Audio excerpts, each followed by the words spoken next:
Bora reagir a mais um vídeo aqui do ESPN, trazendo as últimas notícias e analisando o time do Cruzeiro, que está montando uma verdadeira máquina aí para 2025, visando, obviamente, títulos, né? O Cruzeiro tem tudo para ganhar títulos aí, com o predestinado Gabriel Barbosa, o Gabigol. O cara é predestinado, é brabo em finais. E os times precisam de um jogador como esse, né? Os times brasileiros. E o Cruzeiro acabou contratando ele, pai do Atlético Mineiro, né? Pode registrar aí no cartório. Vai continuar sendo pai do Atlético Mineiro ainda, eu acho. Vamos ver o que a mídia tem a dizer sobre as contratações. E tem Fabrício Bruno também aí chegando no Cruzeiro, né? Com o Gabigol, o Cruzeiro pode acreditar que vai ter de novo aquele jogador que a gente viu até 2022, porque 23, 24, Gabigol a gente andou criticando muito aqui. A gente vai ver de novo aquele Gabigol? A tua expectativa é essa? William, ele, assim, é uma contratação de impacto, acho que vale a pena a gente falar isso, né? Porque rivalizou com a queima de fogos, né? Então o anúncio foi feito na virada do ano, então a gente entendeu a mobilização do torcedor do Cruzeiro, né? Com relação à contratação. Outros clubes também, que talvez imaginaram que ele pudesse se apresentar com outra camisa. Mas é um jogador com uma idade, né, 28 anos, então não é um jogador velho, é um jogador que parece, né, como falou na entrevista, que está muito motivado por tudo que aconteceu. 28 seria o pico, né, para o jogador físico. Para um atacante, um cara de presença diária, que talvez seja essa função que ele vai exercer no Cruzeiro, talvez, né? Não com tanta mobilização, né? Como movimentação pelo meio campo, como ele fez no Flamengo, por exemplo, um cara mais próximo da área, onde ele sabe jogar. E motivado, confiante, com o apoio de diretoria, treinadores e torcida, eu acho que ele pode render.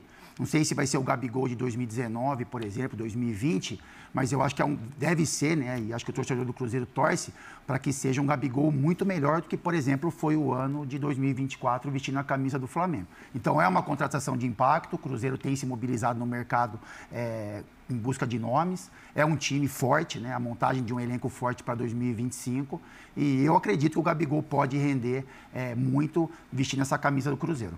Eu acho que o Cruzeiro faz a maior contratação. Bom, até agora, sim, sem dúvida nenhuma, é a maior contratação da temporada e dificilmente alguém vai ultrapassar, vai me surpreender muito. Zé Elias, embora a gente sabe como foi o ano do Gabigol e tal, como tinha sido o Gabigol no Flamengo, mas assim, a capacidade do Gabigol a gente sabe qual é, a importância do Gabigol e o tamanho da contratação, tirando do Flamengo, né? Enfim. É uma contratação pesadíssima. Sem dúvida. Boa tarde, William, Nath, grande Capita, boa tarde a todos. Não, sem dúvida, é uma grande contratação, como o Fábio falou, né, uma contratação de impacto, é um jogador que chega e muda o ambiente, né, e eu não falo, muda porque vai mudar mesmo, as pessoas vão querer o estádio para querer assistir, ver a comemoração. É aquela coisa que nós falávamos durante o ano, né? A marra do bem, né? Quando ele faz o gol, o pessoal tem gente que gosta, tem gente que não gosta, é provocação ou não é provocação, né? Então tem tudo isso, o Gabigol, fora as questões dentro de campo. Agora, eu estou curioso só para saber se ele entendeu o que aconteceu com ele nos últimos 2 anos. Sim. É isso. Se ele vai sair dessa zona de conforto que for, não vou dizer zona de conforto, não é isso, mas esses 2 anos que ele não jogou. Porque, não, mas com o Felipe Luiz ele fez uma... Não, a melhor partida... ele fez os gols da Copa do Brasil e tal, mas até então, até aquele jogo da Copa do Brasil, ele não vinha jogando bem. Sim. O Felipe Luiz deu uma sequência, acho que de 5 jogos para ele não vinha jogando. No jogo na Copa do Brasil, ele conseguiu, né, fazer os 2 gols, ser decisivo como ele sempre foi.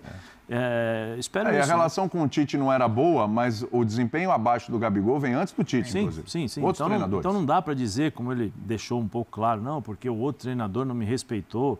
Não tem nada a ver, né, nesse sentido. Eu acho que ele já vinha passando, ele não jogou com o Vitor, né, ele não jogou com os outros treinadores. Então, assim, com o próprio São Paulo ele também não jogou, né? Se eu não me engano, com o São Paulo ele também não jogou, ele jogou pouco. Joga, mas não rende. Joga, mas então, assim, espero só que ele possa aprender. Por que eu falo isso? Porque nós estamos falando aqui, 28 anos é experiência, o jogador chega na maturidade, né, como profissional, que normalmente como ser humano, acontece, como atleta e tal. Então, essa maturação, esse equilíbrio, vamos dizer assim, vai ser necessário para ele agora, porque a expectativa sobre a performance dele, né, a forma como ele vai reagir, como ele vai se adaptar ao sistema de jogo do Fernando Diniz, é muito grande. é muito grande. Ele sai de um Flamengo, como ele falou, né, eternizado, e isso aí é verdade, ninguém vai apagar, para reconstruir uma nova história num clube que o ano passado tira o Seabra num bom momento, você tinha altos e baixos, mas se você analisar, o Seabra vinha fazendo um bom trabalho de quando ele pegou, quando ele foi mandado embora. Sim. Trouxeram o Fernando Diniz com a expectativa de transformar o bom em excelente, pelo contrário, né, o bom piorou. O Fernando não conseguiu estabelecer aí aquilo que nós já estamos acostumados, porque quando ele assume, ele muda o time rapidamente. Não foi isso que nós vimos e agora tem uma enxurrada de contratações, jogadores importantes, jogadores experientes e decisivos por onde passaram. Tem uma expectativa muito grande em relação a como o Cruzeiro vai se comportar e como o Cruzeiro vai jogar. E o Gabigol é personagem central disso.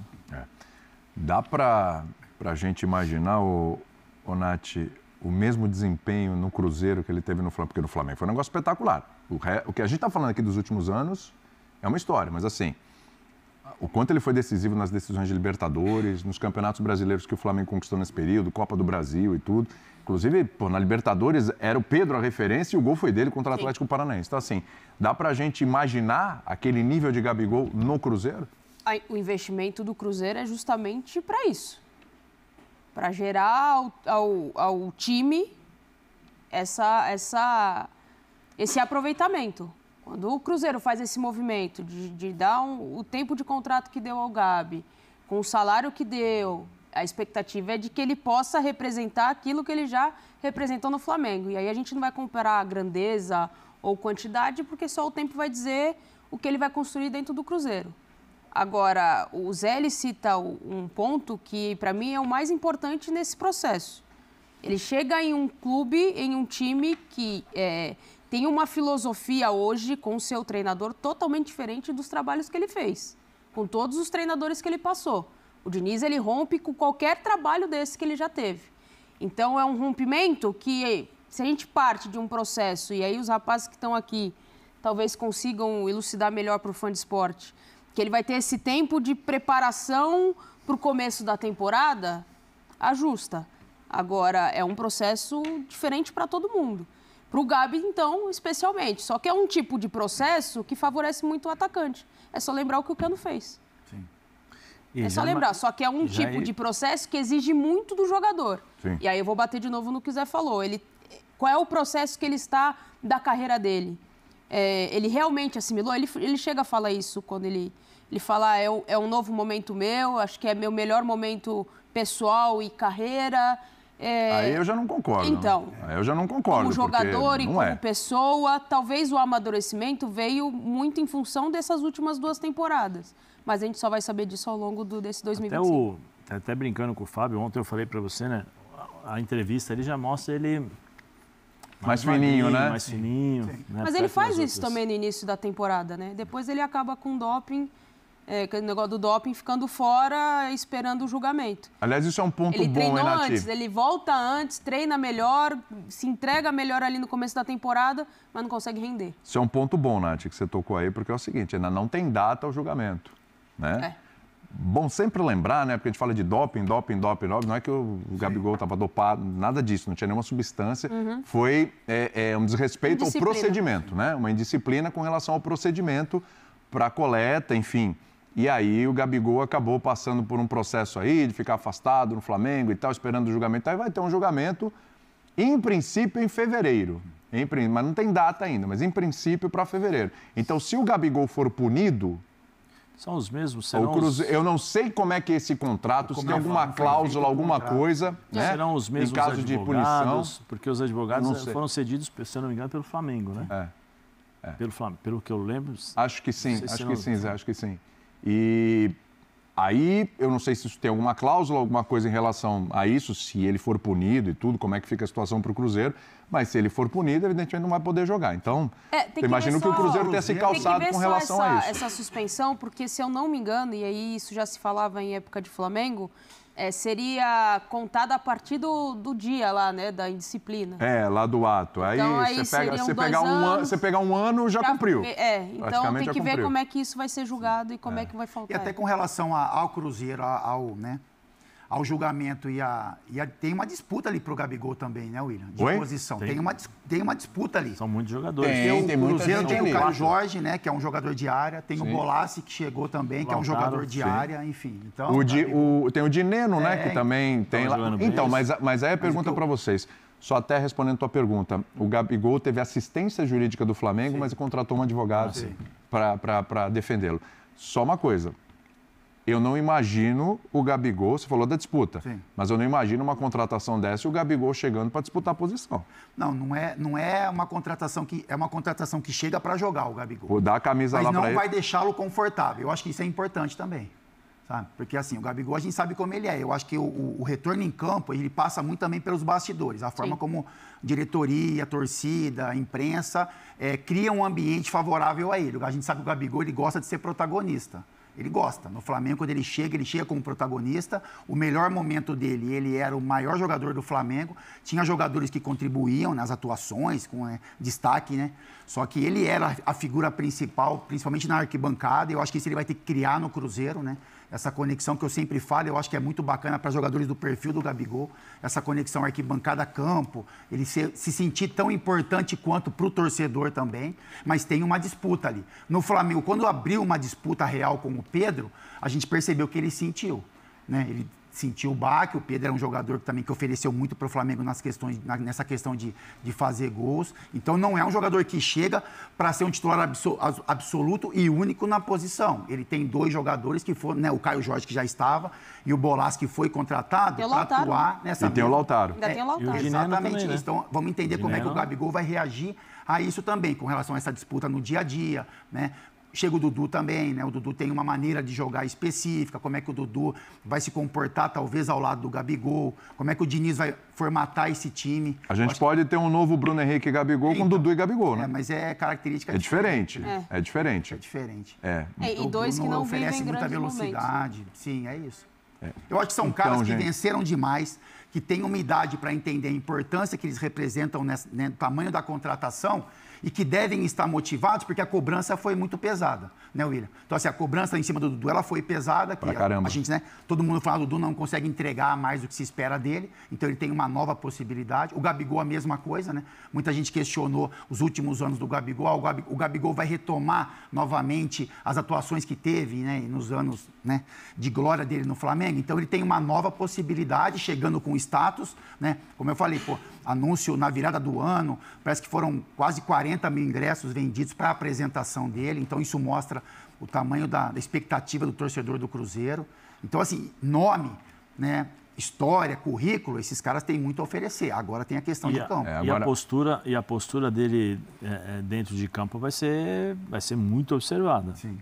Desde o cara primeiro... que vai ter que correr o tempo todo, é o cara que vai ter que se dedicar, é o cara que vai ter que ser exemplo, porque ele não sai do Flamengo com o melhor dos ambientes e com a melhor imagem possível. Né? Ele ainda, e aí por méritos, conquistou, né, tudo aquilo que ele conquistou, a imagem, e aí isso aí é perfeito. Mas ele precisa, no Cruzeiro, mostrar o Gabigol de 2019, o Gabigol de 2020, que eu acho que ele tem condições totais de repetir as atuações, porque a Nath falou, nós sabemos aqui a forma de ser desse time do Fernando Diniz, né, que ele prioriza realmente posse de bola, muitas chances para o centroavante finalizar ali, mas nós vimos também um primeiro ano com título, Libertadores, com um ótimo futebol, e um segundo ano com dificuldades enormes, quando, né, montou o time e com jogadores mais velhos, jogadores mais experientes. No Fluminense ele não conseguiu, tanto que ele saiu do Fluminense. Precisa ver isso. Eu tenho também essa curiosidade em relação a como o Fernando Diniz vai montar essa equipe. Por quê? Porque mesmo o Fernando Diniz já, por exemplo, no Cruzeiro teve dificuldades, porque os times adversários já sabem como o Fernando Diniz joga, os times adversários já estudaram o Fernando Diniz, maneira de jogar, as opções que foram feitas, né, aquilo que ele cria para tentar sair jogando. Todo mundo, se você observar e lembrar dos times que jogavam contra os times do Fernando Diniz, especialmente no ano passado, sempre colocavam o Fernando Diniz em dificuldade, os times do Fernando Diniz em dificuldade. E aí você tinha o Paulo Henrique Ganso, que muitas vezes chamava essa responsabilidade e ajudava ali dentro, mas muitas vezes não foi suficiente para o Fluminense ter uma qualidade de jogo melhor. Tanto que o Mano acaba o ano... O Mano teve uma sequência de jogos também que para mim o trabalho do Mano não foi aquele trabalho que se esperava. Eu esperava um pouco mais do Mano em relação a isso. Objetivo de salvar. Mas por objetivo de salvar. Mas ele se transformou em objetivo de salvar depois, né? Pelos maus resultados, pelos jogos ruins que ele fez. Não, quando ele entrou, ele já chega ali no pó da rabiola lá do Fluminense, né? Ele já chega ali tendo que subir. Podia subir, né? Então, é o que eu chamo do pré-sal. Pegou o time no pré-sal. Vamos embora. Precisa ver isso, porque o ano passado o Fernando Diniz não conseguiu implementar a sua forma de jogar. Não conseguiu. Tem tempo agora. Tem um tempo para treinar, tem um tempo para jogar. Mas aí você tem um bom time à disposição. Você tem um time totalmente novo, um time que esses caras precisam, de certa forma, assimilar aquilo que o Fernando Diniz pensa como jogador, como futebol, e precisa ser testado. Esse time precisa ser testado para o Fernando fazer os ajustes necessários para ele poder entender como funciona a característica de cada um. Eu sempre falo, o Fábio está aqui, uma coisa é o treino, que eu estou acostumado com a sua velocidade, eu estou acostumado com a sua pressão, eu sei o que você vai fazer, eu te conheço como você vai receber essa bola. Outra coisa é o jogo. Né? Outra coisa é o jogo. Vale lembrar, final da Copa Sul-Americana, 3 minutos de jogo já estava 1-0 para o Racing. Foi anulado, né, depois. Mas nós vimos a dificuldade que a equipe do Cruzeiro enfrentou. Não só contra o Racing, mas aquela partida acho que foi o símbolo de tudo. Mas o segundo tempo o Racing administrou o jogo. Sim. Então, isso que é também um grande desafio. O Cruzeiro monta, o Pedrinho, né, o presidente, monta uma equipe muito, muito forte. Sim. E a expectativa em cima do trabalho do Fernando é gigantesca. Gigantesca. Se ele não conseguir, até brinquei com o Pascoal ontem, estava fazendo o UFC, eu brinquei, o Fernando Diniz hoje, o Cruzeiro é o grande favorito para o Mineiro e tem que ganhar o Mineiro com 20 pontos na frente do segundo colocado. Isso aí é um ponto legal você trazer aqui também. É o que eu acredito que torcedores do Cruzeiro, por favor, se vocês puderem mandar vídeos aqui, vocês mandem. Porque com esse time, a montagem desse time, com a forma, esses jogadores experientes, cheio de títulos, a expectativa é a melhor possível. Então é melhor qualquer, ganhar o Mineiro com facilidade, Campeonato Brasileiro também brigar sempre pelas cabeças, Sul-Americano é o grande favorito. Você acha que o time do Cruzeiro hoje é mais forte que o do Galo? Sim. Olha que o Galo, o Paulinho está saindo, mas ainda tem Arana, ainda tem Scarpa, ainda tem Hulk. Mas o Everson ficou lá também, ainda o goleiro. Em peças, assim, vamos pensar aqui. O Cruzeiro hoje está mais forte que o Galo? Em peças e opções? Sim. E tem uma direção. O Galo ele vai ter que entender como é que o time vai funcionar sem o Paulinho, vai ter que olhar para o mercado. É uma temporada sem uma Libertadores de um time que tem uma folha salarial muito alta. Então é um Galo... É isso aí, galera. O Cruzeiro bem forte, tem tudo aí para vencer os títulos, né, que vai disputar. Copa do Brasil, Campeonato Brasileiro, Mineiro e Sul-Americano. Para mim, ele é favoritaço, a conquista da Sul-Americana, né? Mas é óbvio que vai ser jogos difíceis. O Cruzeiro acabou de chegar na final da Sul-Americana, né?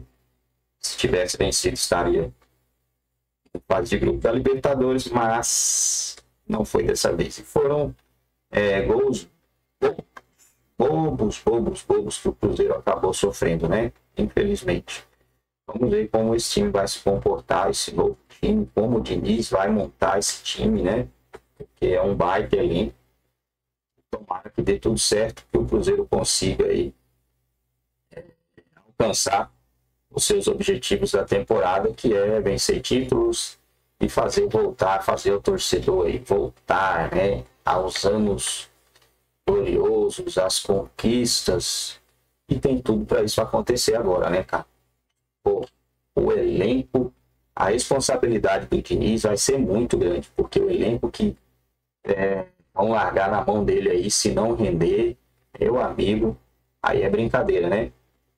Eu gostei do Diniz, cara. Gostei muito do Diniz. Mas depois que ele não teve muito repertório, eu acho que eu fiquei meio de segunda com ele, né? Diniz é um treinador, assim, que eu gostava dele lá no São Paulo já. Gostei dele no Fluminense. Aí depois ele desapareceu, cara. Né? Não conseguiu mais fazer o time jogar. Vamos ver Vamos ver como vai ser esse Cruzeiro aí sob o comando do Fernando Diniz. Tomara que dê tudo certo, tomara que ele consiga aí vencer título.